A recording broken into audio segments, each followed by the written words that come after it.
இளமதி விளக்கேத்தி சாமி கும்பிடுறாங்க.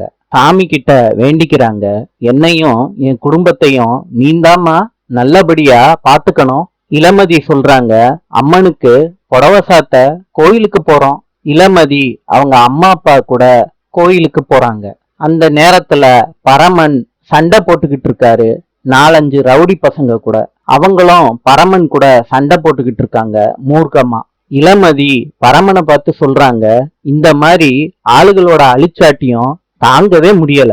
பரமனோட ஃப்ரெண்டு கைப்புள்ள சொல்றாரு இளமதி கிட்ட, மார்க்கெட்ல கடை வைக்கிறதுக்கு எல்லாருக்கும் மாமூல் தானே கொடுக்கறாங்க, உங்க பொண்ணு தரமாட்டேன்னு சொல்லி யூனியன் ஆரம்பிக்குது.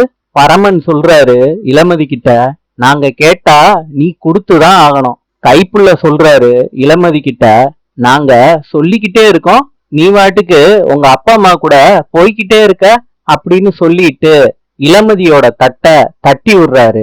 அந்த தட்டு பறந்து வந்து இளமதி கையில அந்த தட்டுல இருக்க புடவை விழுகுது. அந்த தட்டுல இருக்க மாலை பரமன் கழுத்துல விழுகுது. பரமன் ஓரக்கண்ணால இளமதிய பாக்குறாரு.